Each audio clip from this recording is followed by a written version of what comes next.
We want to bring you the complete statement from Jesse Merkel, the father of one of the two children killed in the horrific shooting in Minneapolis, Fletcher Merkel.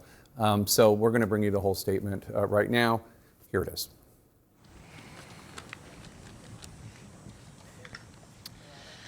Yesterday, a coward decided to take our 8-year-old son Fletcher away from us.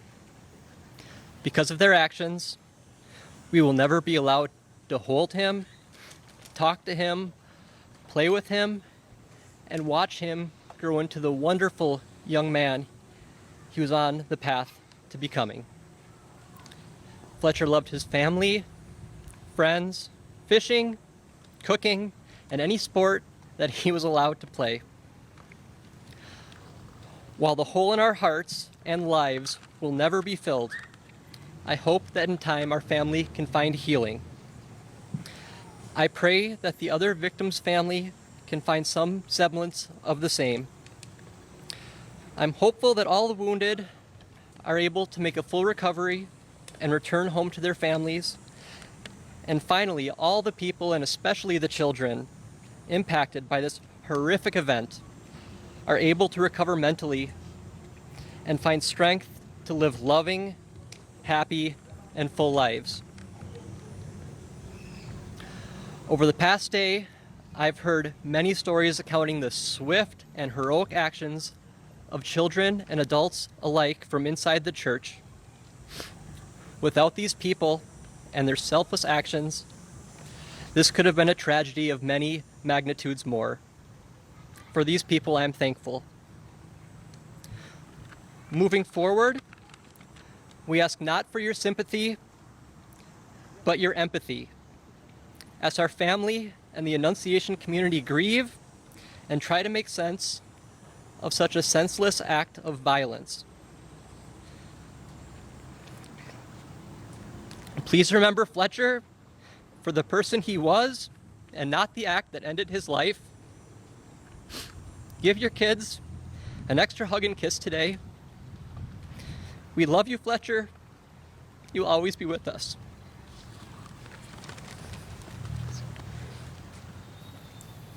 So that's Jesse Merkel, the father of the 8-year-old who was killed in the horrific shooting at the Catholic school and church in Minneapolis. Whitney Wild, so difficult, as you noted, not a statement that any parent wants to give or even has necessarily the wherewithal to give, although I admire Jesse Merkel's ability to speak and talk about the heroic behavior by some of the people who worked at the school and some of the other children. We heard remarkable stories from kids about slightly older kids, 10-year-olds, 11-year-olds, jumping on top of them to protect them, helping to guide them out.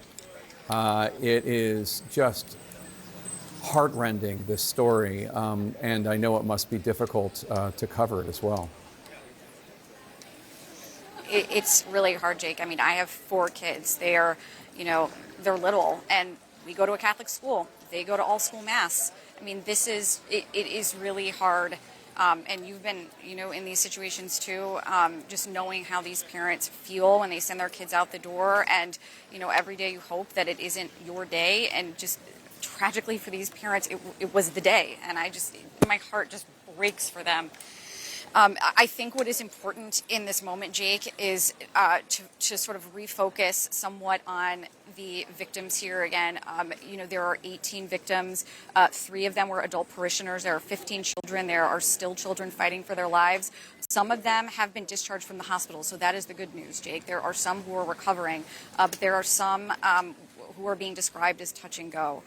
Law enforcement is also refocusing on reminding people that it is difficult when you have something as twisted as this to narrow down a specific motive, but they are working hard to do so, Jake. And to put it plainly and succinctly, they say this was someone who was harboring a lot of hate for a very wide range of groups, Jake.